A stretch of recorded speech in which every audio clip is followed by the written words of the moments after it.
तो देखिए last class में वी वर डिस्कसिंग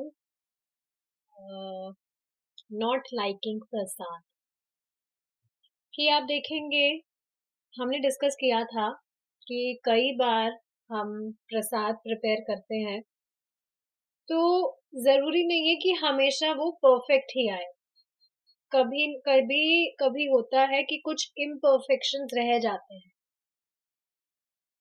टेस्ट जो है वो ऊपर नीचे हो जाता है। लेकिन अगर भक्त के द्वारा वो भगवान को अर्पित किया गया है तो कृष्णा उसको एक्सेप्ट करते हैं। तो अब चाहे वो टेस्ट में कैसा ही हो तो भी वो दिव्य है। तो ये चीज है। सार यह है कि एक पूर्ण भक्त कोई भेदभाव नहीं करता। कृष्ण को जो भी अर्पित किया जाता है वह अमृत है, बस इतना ही। कृष्ण भक्त से कुछ भी स्वीकार कर लेते हैं। मेरे भक्त द्वारा मुझे जो कुछ भी अर्पित किया जाता है वह स्वीकार करते हैं। भक्त के लिए भी यही बात है। एक पूर्ण भक्त कोई भेदभाव नहीं करता। तो ये चीज हमने डिस्कस की थी कि भगवान कुछ भी स्वीकार कर लेते हैं, क्या इसका अर्थ क्या है। ऑफ कोर्स भक्त है तो वो बहुत कॉन्शियस रहता है कि भगवान को क्या अर्पित करना है। ये नहीं कुछ भी वो अर्पित कर देगा। स्पेशली शुरू में ऐसा होता है कि जब कोई शुरू शुरू में भक्ति करना स्टार्ट करता है तो ठीक है, उसे पता लगा है कि भगवान का प्रसाद ही पाना चाहिए और कुछ एक्स्ट्रा कुछ भी बिना ऑफर किए नहीं खाना चाहिए। तो अब इसका अर्थ ये नहीं है कि वो भगवान को प्रसाद की मशीन समझने लगे। भगवान प्रसाद की मशीन नहीं है कि आप जैसे वाटर फिल्टर है उसमें आप पानी डालते हैं तो वो फिल्टर होकर आ जाता है। लेकिन प्रसाद के साथ ऐसा नहीं होता है। मतलब ऐसा नहीं होना होता है का अर्थ क्या है कि जैसे आप पानी फिल्टर करते हैं तो भगवान वाटर फिल्टर नहीं है कि उन्हें हम कुछ भी अर्पित करें और बस भगवान का काम है उसको प्योरीफाई करे भगवान, ऐसा नहीं है। तो ये बात समझने वाली है। और भक्त के लिए भी ये चीज है कि एक पूर्ण भक्त कोई भेदभाव नहीं करता कि चलो उसको जो भी प्रसाद है चाहे से उसके द्वारा नहीं किसी और भक्त के द्वारा बनाया गया है, पर कुछ ना कुछ उसमें त्रुटि रह गई, टेस्ट ऊपर नीचे हो गया, तो ये नहीं कि अब वो उसमें भेदभाव करेगा, भगवान का प्रसाद समझकर उसका सम्मान करेगा। लेकिन यदि मैं पूर्ण भक्त, ठीक है, हाँ, लेकिन मैं पूर्ण भक्त नहीं हूँ और मुझ में विवेक है तो मैं पूर्ण भक्त का अनुकरण क्यों करूंगा। मेरे लिए सब कुछ पचाना संभव नहीं होगा क्योंकि मैं पूर्ण भक्त नहीं हूँ। भक्त को मूर्ख नहीं होना चाहिए। तो ये चीज समझना चाहिए कि हाँ ठीक है, अब नमक डालना जैसे आप भूल गए समझिए, या कभी कभी होता है मिर्ची आपने ज्यादा डाल दी, तो अब हमारा तो वो स्टैंडर्ड नहीं है ना कि हाँ भाई भगवान का प्रसाद है, पवित्र है, तो जैसी कंडीशन है उसमें खा लिया जाए।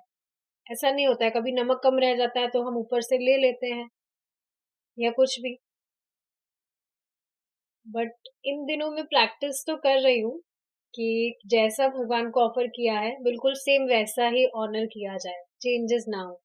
तो अभी कल की ही बात है, सब्जी बनाई थी तो उसमें जो हरी मिर्च थी वो डाली थी मैंने, तो वो बहुत ज्यादा तीखी निकली, तो अब जो सब्जी थी वो बहुत ज्यादा तीखी हो गई। तो आप देख रहे हैं भगवान भी टेस्ट लेते हैं। ठीक है। यदि प्रसाद मानक के अनुरूप नहीं होता तो श्रीला प्रभुपाद कभी कभी टिप्पणी करते थे। मैक्सिको सिटी में उन्होंने कहा, ये पूड़ियां बड़ी भीषण है, सब्जी भीषण है, यह प्रसाद अच्छा नहीं है।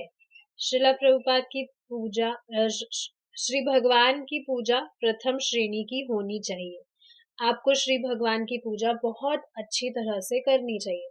तो देखिए प्रभुपाद जी ऐसा नहीं है कि करेक्शन नहीं देते थे। ठीक है, प्रसाद दिव्य होता है पर करेक्शन भी देना चाहिए कि हाँ यहाँ गलती हो रही है, यहाँ नहीं हो रही। आप खुद भी देखते होंगे कभी कुछ आपसे गलती हो जाती है तो आप अगली बार से ध्यान रखते हैं कि नहीं, अगली अगली बार से ध्यान रखेंगे, ये कमी रह गई, अब ऐसा नहीं करेंगे। होता है ऐसा। तो डिवोटीज होते हैं कॉन्शियस। करेक्शन देना चाहिए। यदि प्रसाद में कोई स्पष्ट दोष है तो इसे रसोइयों और मंदिर अधिकारियों के ध्यान में लाया जाना चाहिए, ताकि खाना पकाने के मानक में सुधार किया जा सके। अब देखिए, इसी का एक और एग्जांपल आपको बताना चाहूंगी। एक माताजी हैं, वो पुणे में रहती हैं। तो वहां पर गई थी एक बार वो स्कॉन टेम्पल में, पुणे के। तो वहां पर ठीक है, प्रसाद वगैरह जो भी था, लेकिन एक बार उन्होंने देखा था जो डिवोटी किचन है, वहां पर टमाटो सॉस था। तो देखा था उन्होंने, तो फिर वो भी अपने घर में वैसा ही कोई जो रैपर था देखकर वो ले आई थी अपने घर में कि मैं भी टमाटो सॉस यूज में लूंगी। पर उन्होंने जब उसमें उसकी सामग्री चेक की, इंग्रेडिएंट्स चेक की पीछे, तो उसमें इंग्रेडिएंट्स में कुछ अनियन पाउडर वगैरह भी कुछ था। तो वो तो शॉक रह गई, अरे ये कैसे। तो फिर उन्होंने जो भी टेम्पल का जो भी मैनेजमेंट वगैरह संभालते हैं, उनको कॉल करके बताया था कि ऐसे ऐसे है, मैंने चेक किया, आप उसको हटवाइए तुरंत। तो देखिए, इस तरह से नादानियां हो जाती है, तो हमेशा करेक्शन देना चाहिए। We should not hesitate to give correction. आप सोचिए ना, अगर कोई सामने वाला गलत चीज कर रहा है, चाहे अनजाने में ही, उसका वैसा इंटेंशन भी नहीं है करने का, लेकिन आपको पता चला कि ये तो ठीक नहीं हो रहा है, तो करेक्शन देने में क्या है, अपराध से बचेगा वो। तो करेक्शन देना चाहिए।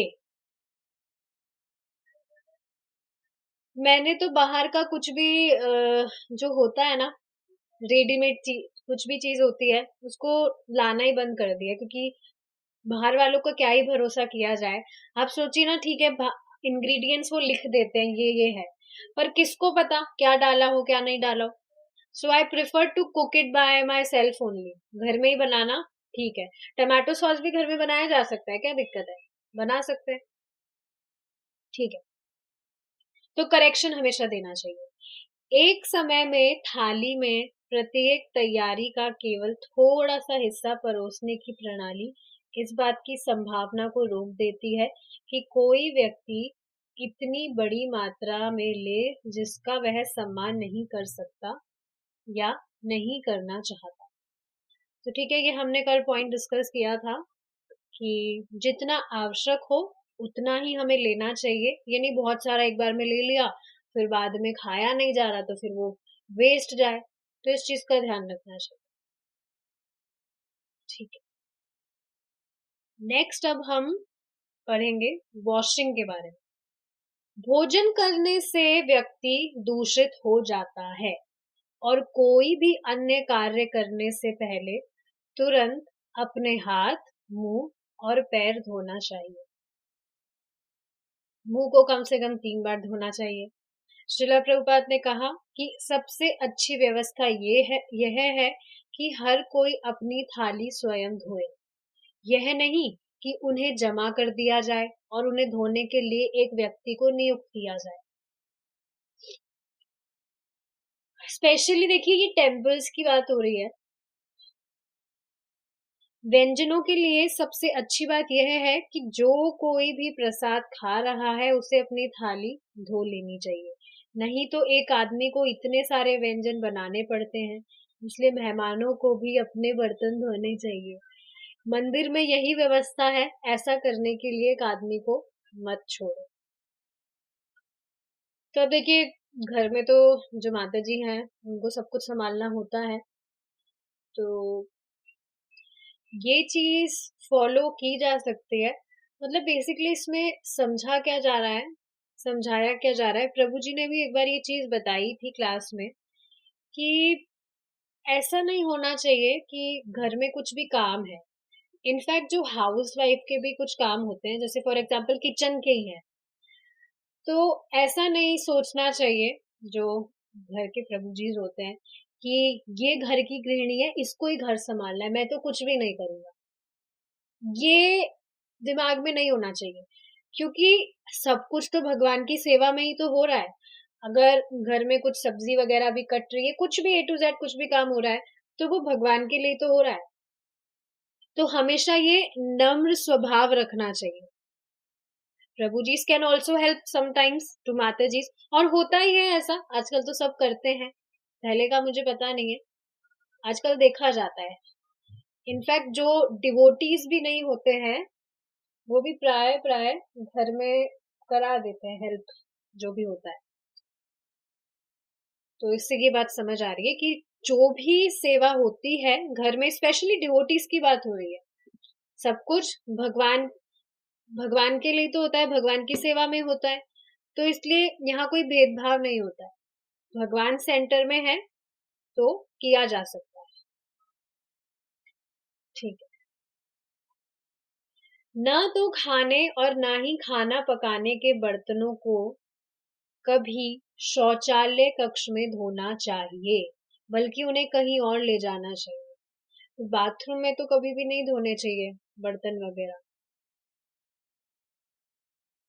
बाथरूम इज कंटेमिनेटेड प्लेस, वहां पर ये सब कुछ नहीं करना चाहिए। एक अपवाद यह है कि यदि भक्त किसी आवासीय सुविधा में रह रहे हैं, जैसे कि हॉस्टल, जहां शौचालय कक्ष में प्लेट कप आदि धोने के अलावा कोई विकल्प नहीं है। इसमें भी देखिए एक टॉपिक आया था क्लास में ही, प्रभु जी बता रहे थे, किसी भक्त ने कमेंट किया था कि मैं तो एक ही कमरे में रहता हूँ, इसी में सब कुछ, किचन भी यहीं पर है, बाथरूम भी यहीं पर है, मेरा सोने का भी सब कुछ सुविधा यहीं पर है, तो मैं कैसे क्या करूँ। प्रभु जी ने बताया था कि अब भगवान के जो बर्तन है, वो तो आप अलग किसी टब वगैरह में धो सकते हैं, अब क्या करें, कुछ ऑप्शन नहीं है। बाथरूम वगैरह में नहीं धोना चाहिए भगवान के बर्तन, तो कभी नहीं। देखिए आप सोच रहे होंगे, अरे ये भी कोई बताने वाली बात है, तो हमको पता है, पर ऐसा होता है। भगवान की जो पूजा करने के बर्तन होते हैं, घंटी वगैरह, वो भी लोग बाथरूम में मांजते हुए दिखते हैं, साफ करते हुए दिखते हैं, मैंने खुद ने देखा है। इनफैक्ट कहना तो नहीं चाहिए, मैं कहीं गई थी तो वहां पर कहा था पूजा करने के लिए, तो फिर उन्होंने कहा था हम बाथरूम में ही धोते हैं, तो फिर मैंने भी वहीं धो दिया था। मैंने इतना सोचा नहीं था, अच्छा यहाँ धोते हैं, अब ये कह रहे हैं तो सही ही होगा, क्या पता। दिमाग में तो आया था कि बाथरूम में तो नहीं धोना चाहिए, पर अब ये कह रहे हैं तो क्या पता धो लेते होंगे। उस टाइम पर I was not that conscious, भक्ति में तो नहीं आई थी मैं। पर आप देख रहे हैं होता है ऐसा, भक्तों को स्वाभाविक लग सकता है कि अरे ये क्या बात हुई, बाथरूम में तो नहीं धोते, पर होता दिखता है, करते हैं ऐसा लोग। इस वजह से एक एक बात यहाँ पर बताई जा रही है। हाथ और प्लेट धोते समय भक्तों को ध्यान रखना चाहिए कि दूसरों पर दूषित जल के छींटे ना पड़े। ठीक है। Proper times for eating. अब देखिए ये सारे जो टॉपिक्स है, आपको लग सकता है ये तो लौकिक बात बताई जा रही है, ये तो शरीर के लिए बताई जा रही है, लेकिन आप खुद बताइए ना, श्रीला प्रभुपाद जी खुद देह का बहुत ध्यान रखते थे, क्योंकि और इंस्ट्रक्शन भी देते थे। क्योंकि आप सोचिए ना, अगर हमारी बॉडी ही हेल्दी नहीं रहेगी तो भजन कैसे कर पाएंगे सही से। सच में बहुत परेशानी आती है, जब आप देखेंगे बॉडी में कुछ प्रॉब्लम होती है, सही से भजन नहीं कर पाता, बहुत प्रॉब्लम आती है। ये चीज कल ही प्रभु जी बता रहे थे कि स्पेशली जो भक्त है, इस चीज को बहुत नेग्लेक्ट करते हैं, अपना ध्यान नहीं रखते हैं शरीर का। तो देखिए क्या यहाँ पर बात बताई जा रही है, proper times for eating. Ayurveda अनुशंसा करता है कि मुख्य भोजन दोपहर के समय किया जाए, जब सूर्य उच्चतम होता है और शरीर की पाचन शक्ति सबसे मजबूत होती है। तो ये बिल्कुल स्पष्ट बात है कि इस टाइम, मतलब नॉट इस टाइम पर, जो भी आपका सुबह का टाइम होता है, 10, 11, 12 बजे, वो उस टाइम, या 9 बजे भी, ये जो टाइम होता है ये बेस्ट होता है, हमारा जो मेन मील होता है उसको लेने का।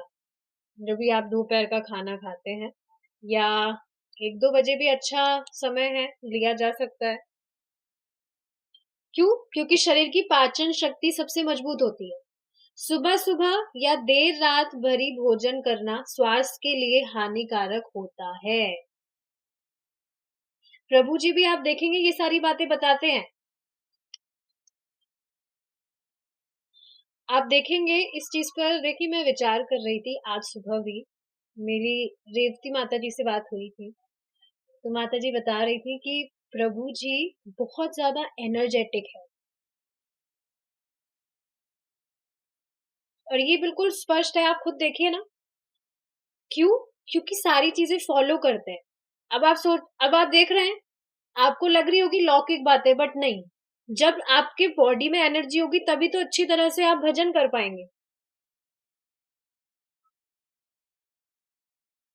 सोचिए ना, अब सुबह की जो क्लास है वो ऑलमोस्ट 1.5 घंटे की होती है, लगातार 1.5 घंटे बोलना। वो भी मतलब प्रभु जी एज में तो थोड़े ज्यादा हैं, पर देखिए आप कितनी एनर्जी है। तो ये सारी चीजें फॉलो करेंगे, अपने आप हेल्दी रहेंगे, और तभी आगे के लिए अच्छे से भजन कर पाएंगे। तो ध्यान रखना चाहिए इन सब चीजों का। सुबह सुबह या देर रात भरी भोजन करना स्वास्थ्य के लिए हानिकारक होता है। सूर्योदय से पहले हल्का भोजन भी नहीं करना चाहिए। सूर्योदय का मतलब, आप देखिए ना, 7-8 बजे आता है सूरज, उगता है, तो उससे पहले तो हम सब चैंटिंग कर रहे होते हैं। खाना वगैरह तो उस टाइम पे वैसे भी नहीं खाते। वैदिक संस्कृति में लोग अपनी सुबह की पूजा और साधना समाप्त हो होने तक कुछ भी नहीं खाते थे। तो ऑफ कोर्स ये देखिए, ये व्रत लेना चाहिए। हमारा हमारी जो साधना है वो क्या है? 16 माला का जप। तो कम से कम ये व्रत लेना चाहिए कि हमारा जब तक 16 माला का जप पूरा नहीं होता, हम कुछ भी भोजन वगैरह नहीं करेंगे। और सभी भक्त ये फॉलो करते भी है। देखिए ना, सभी सुबह अपना रिपोर्ट कर देते हैं, तो ये बहुत अच्छी चीज है। आप सोचिए ना, हम ये, ठीक है, ये जो साधना वाली बात है डिस्कस कर रहे हैं, कृष्णा कितना अप्रिशिएट करते हैं कि देखो, मेरे नाम का जप करने से पहले कुछ खाता भी नहीं है मेरा भक्त। Krishna really appreciates. तो हर चीज को ऐसे देखना चाहिए, हम जो भी कर रहे हैं, कृष्णा बहुत अप्रिशिएट करते हैं हर चीज को। यह नियम असाधारण परिस्थितियों में तोड़ा जा सकता है। उदाहरण के लिए, यदि मधुमेह रोगी को स्वास्थ्य कारणों से खाना पड़ता है। अब कोई डायबिटीज है किसी को, या कुछ भी रोग है, तब कुछ दवा वगैरह लेने के लिए खाना पड़ता है, तो क्या करें? वो तो यहाँ पर ये एक्सेप्शंस हैं। श्रीला प्रभुपाद ने कहा है कि भक्तों को रात में बहुत अधिक भोजन नहीं करना चाहिए। रात में शरीर के लिए इसे पचाना या भारी भोजन के बाद ठीक से सोना मुश्किल होता है। इसलिए जो लोग रात में ज्यादा खाते हैं, वह तरोताजा महसूस करते हैं। ये सेम चीज सात्विक मूवमेंट वाले नहीं बताते। अब बताइए, ऐसा नहीं है ये उनका सेल्फ रियलाइजेशन है कि हाँ, सारी चीजें शास्त्रों से ही आई है, कोई बाहर की चीज नहीं है। तो देखिए यहाँ पर क्या बताया जा रहा है कि हमें रात को ज्यादा अधिक भोजन नहीं करना चाहिए, भारी खाना नहीं खाना चाहिए, हल्का खाना खाना चाहिए। और इसी वजह से आप देखेंगे ये सेम चीज बताते हैं, जो लोग रात में ज्यादा खाते हैं वे तरोताजा महसूस। अच्छा, यहाँ मिस प्रिंटिंग है। जो लोग रात में कम खाते हैं वह तरोताजा महसूस करते हुए जागते हैं। तो आप देखेंगे, अगर रात को आप जल्दी अपना डिनर कर लेंगे, लाइट डिनर करेंगे, सुबह अपने आप एनर्जेटिकली उठेंगे। ये बिल्कुल मेरा प्रैक्टिकल एक्सपीरियंस है। एक दिन भी अगर रात को कभी खाना खाया, तो सुबह का जो साधना है वो पक्का गड़बड़ होता है। तो ये चीजें छोटी लगती होगी, पर आप खुद इनको फॉलो करेंगे तो आप देखेंगे कितना it makes really big difference.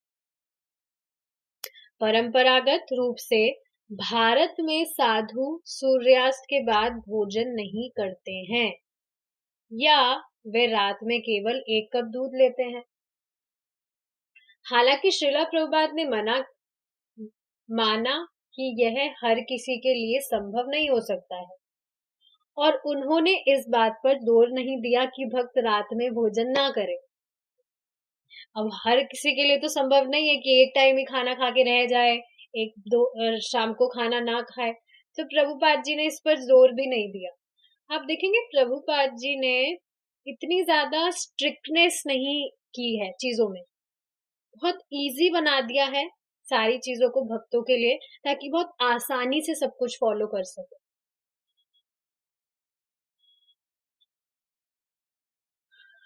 आप देखेंगे जैसे कुछ सब्जियां होती है, बैंगन वगैरह, बैंगन, मूली, ये सब, तो कहीं पर मैंने पढ़ा था कि ये भी नहीं खाना चाहिए, पर Prabhupada ji was not strict. Prabhupada ji ने अलाउ किया है कि हाँ ये सब खा सकते हैं। तो प्रभुपाद जी इतने स्ट्रिक्ट नहीं थे। प्रभुपाद जी नहीं कह रहे कि आप एक टाइम ही खाना खाइए, आराम से खाइए, कोई दिक्कत नहीं है, पर भगवान का प्रसाद खाइए, ये बात है। तो देखिए ये प्रभु जी भी सेम चीज फॉलो करते हैं, सूर्यास्त के बाद नहीं, पहले ही खाना खा लेते हैं 5 बजे तक। आप भी ट्राई कीजिए, बहुत इजी हो जाएगा सब कुछ। खाना जल्दी पक जाता है, तो रात को आप जल्दी इजीली सो भी सकते हैं। ठीक है। उन्हें खुशी होती थी जब मैं मेलबर्न में हर रात उनके शाम के व्याख्यान के बाद भक्तों के लिए महाप्रसादम की तैयारी की जाती थी।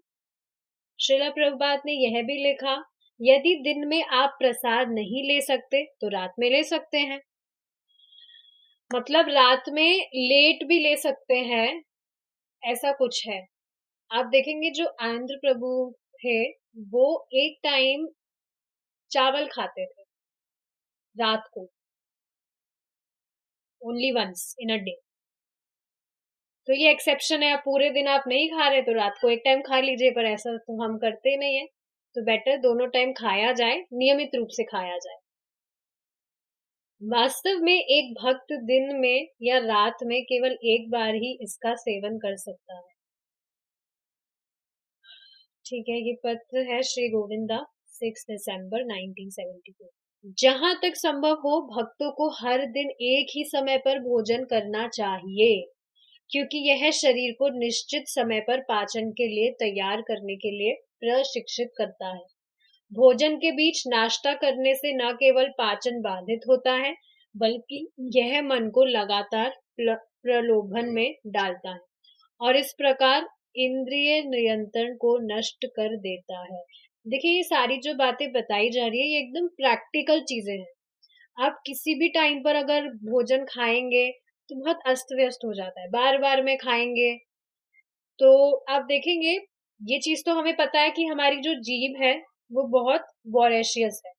Even we are consuming Krishna prasadam, वो अच्छी बात है, बट अगर फिर भी खाने की गलत आदतें हैं, गलत आदतें मतलब कि कभी भी कुछ भी खा रहे हैं, बार बार खा रहे हैं, ओवर ईटिंग कर रहे हैं, तो फिर आप देखेंगे दिक्कत आती है भजन में। ये मैंने खुद ने किया हुआ है, इसीलिए मैं बता पा रही हूँ इसको इतना कॉन्फिडेंटली।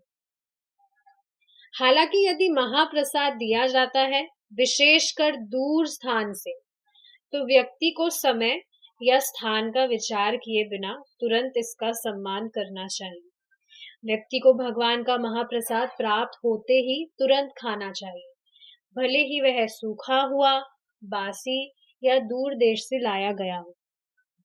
तो ये चीज बताई जा रही है, कहीं बाहर से प्रसाद आया है, अब टाइम तो लग जाता है आने में, 2-3 दिन लग जाता है, तो उसको यू कैन ऑनर, सम्मान करना चाहिए। किसी को ना तो समय और ना ही स्थान का विचार करना चाहिए। भगवान कृष्ण का प्रसाद सज्जनों को प्राप्त होते ही खाना चाहिए, कोई झिझक नहीं होनी चाहिए।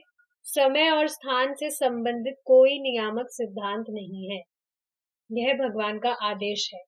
चैतन्य चरितमृत मध्य लीला 6.225 to 226। इस पे देखिए ये चीज समझनी चाहिए कि प्रसाद को पाने का कोई रूल नहीं है, प्रसाद कभी भी लिया जा सकता है। इवन स्नान किए बिना भी लिया जा सकता है, बट वो ठीक स्टैंडर्ड नहीं है, बट स्टिल कोई नियम नहीं है प्रसाद लेने का, ये बात है। प्रसाद बिना नहाए भी लिया जा सकता है, मतलब आप उसे खा सकते हैं पर बना नहीं सकते हैं। यू कांट मेक इट, उसके लिए आपको अच्छे से स्नान ही करना होगा। तो लेने का कोई नियम नहीं है, वो कैसी भी अवस्था में लिया जा सकता है, पाया जा सकता है। बनाने का रूल है कि स्नान करके अच्छे से बनाना चाहिए। मैंने अपनी नियमित संख्या से जब पूरा नहीं किया, फिर मैं कैसे खा सकता हूँ? लेकिन आप महाप्रसाद लाए हैं और मैं इसे कैसे अनदेखा कर सकता हूँ? यह कहते हुए उन्होंने, हरिदास ठाकुर ने महाप्रसाद की प्रार्थना की, थोड़ा सा हिस्सा लिया और खाया। चैतन्य चरितमृत अंत्यलीला 11.19 to 20। यस, तो एक बार हरिदास ठाकुर तो आपको पता है चैंटिंग करते रहते हैं, करते रहते हैं, करते रहते हैं। तो उनके पास में महाप्रसाद लाया गया to offer to Haridas Thakur. वो चैंटिंग कर रहे थे। अब चैंटिंग के बीच में तो रुकते भी नहीं थे। आप देखेंगे चैंटिंग करते वक्त हरिदास ठाकुर पानी भी नहीं पीते थे। हमें तो हमारा एक राउंड भी कंप्लीट नहीं होता है, कितनी बार पानी की प्यास लग जाती है, कितनी बार उठना पड़ता है। पर हरिदास ठाकुर बिल्कुल चैंटिंग करते रहते थे, पानी तक नहीं पीते थे। खाना तो दूर की बात है। लेकिन अब महाप्रसाद एक बार की बात है, लाए थे कोई भक्त, तो फिर उन्होंने सम्मान के लिए थोड़ा सा हिस्सा ले लिया था और खा लिया था। तो प्रसाद का हमेशा सम्मान करना चाहिए। सूर्य उदय और सूर्यास्त के समय भोजन करने से बचना चाहिए। ब्राह्मण दीक्षार्थियों को गायत्री मंत्र के निर्धारित जाप से पहले दोपहर में भोजन नहीं करना चाहिए। तो जो दीक्षित भक्त होते हैं, ब्राह्मण दीक्षित, उनका रूल है ये, गायत्री मंत्र कंप्लीट करने से पहले नहीं, खाना नहीं खाना चाहिए। ठीक है, तो ये चीजें हैं, आप फॉलो करेंगे तो लिटरली आप देखेंगे बहुत चेंजेस आएंगे, बहुत इजी हो जाएगा, आप खुद देखेंगे। तो सूर्योदय और सूर्यास्त के समय बचना चाहिए, जल्दी ही भोजन कर लेना चाहिए, एटलीस्ट शाम के टाइम।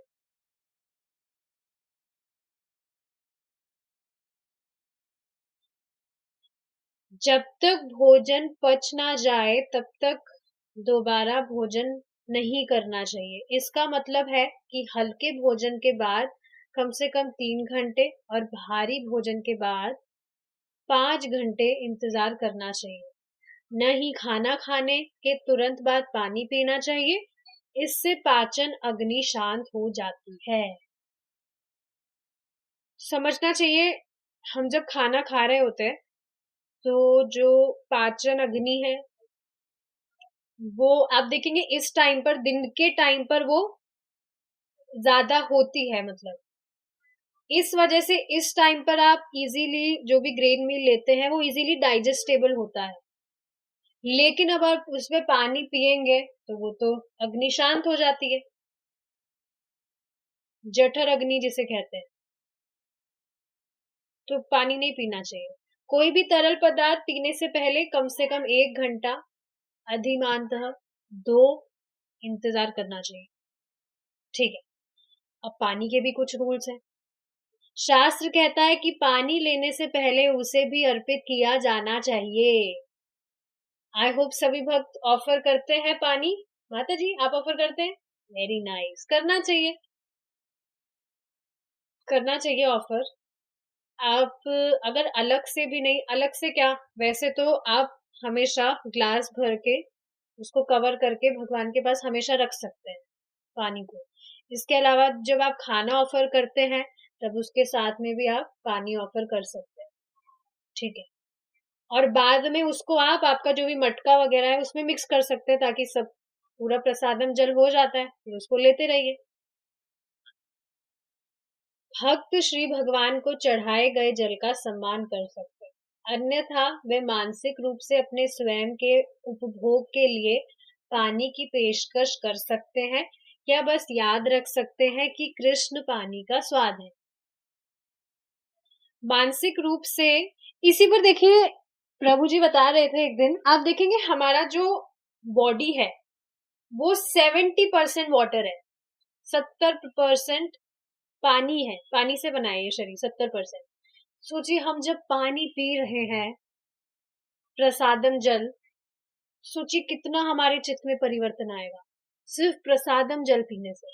खाना तो ठीक है, डेली प्रसाद तो हम खाते ही हैं, पर प्रसाद से ज्यादा जो पानी है, पानी की मात्रा ज्यादा होती है। सोचिए कितना चेंज आएगा। तो हमेशा ट्राई करना चाहिए कि हम प्रसादम जल ही पिए।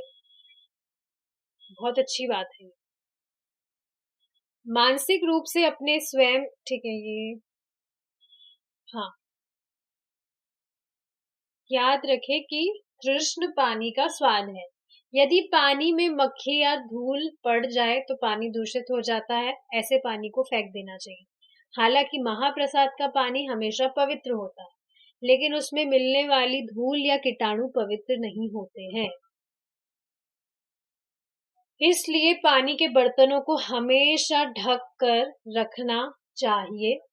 भोजन के साथ हाँ, तो जो पानी है उसको हमेशा हमें कवर करके रखना चाहिए। इन केस उसमें कुछ धूल वगैरह चल गई है, कभी गलती से आप भूल गए, तो इसको फेंक तो नहीं सकते, आप उसको पेड़ों में डाल सकते हैं, ये हो सकता है।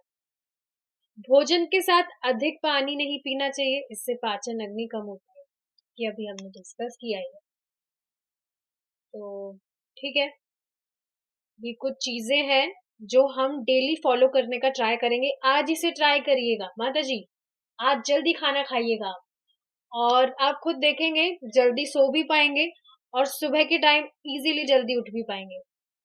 मुझे लगता है आप पहले से फॉलो कर रहे हैं ये चीज, इज इट नॉट? ट्राई करना चाहिए, बहुत जरूरी है ये। ठीक है, अब हम यहीं पर रुकेंगे। We will continue our discussion tomorrow. Srila Prabhupada की जय। निताय गौर प्रेमानंदे। हरि बोल।